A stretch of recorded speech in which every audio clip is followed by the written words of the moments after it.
घर में से निकाले जा सोदा मैया सावना रासेला हो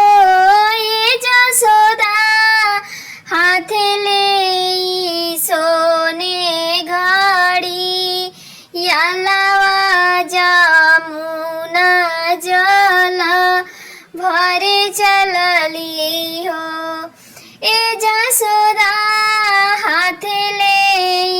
सोने के घड़ी यालावा जामुना जला भरे चलली हो घर घर से आवेली गोदी नयावारू में ग्वाली नयावारू में ग्वाली न हो सब मिली पनिया चलली भरे ता मंगल गावता मंगल गावता हो कवन सखी हाथ मुँह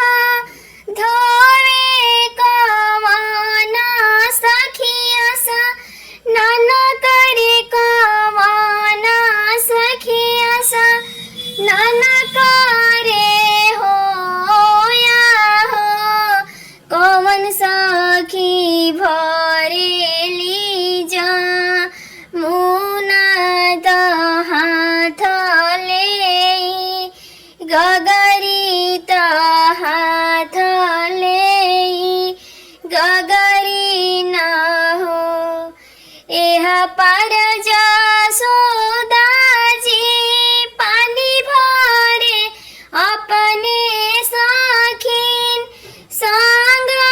हो अपने सखीन संग नु हो ए ललना ओह पार देवकी रानी दुख रोए बहुत यवा हेला त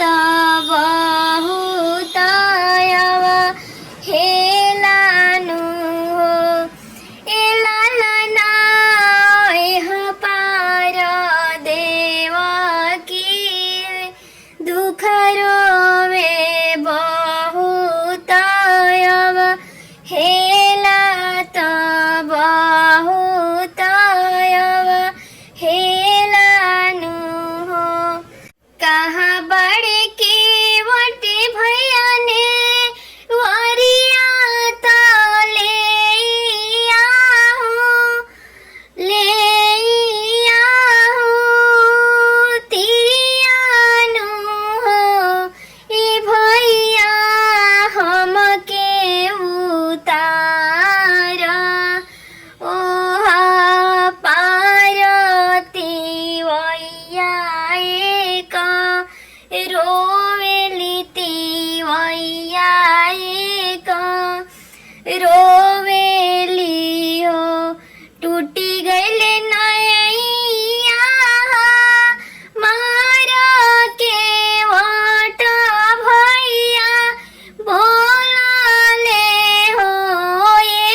पतिया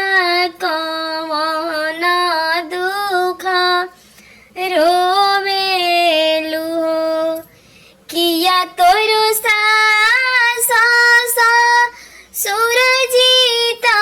घर सेवा हर कइले घर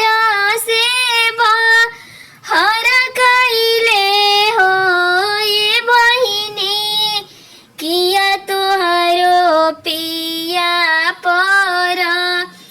देसिया कवन दुख रोवेलु कवन दुख रोवेलु नाही हमके सास ससुर घर से बाहर कइले नाही पिया परदेस बाड़े हो ए जसुदा कोखी दुख रोवनी कोखी रे दुख रोवनी हो ए जसुदा कोखी दुख रोवनी कोखी रे दुख रो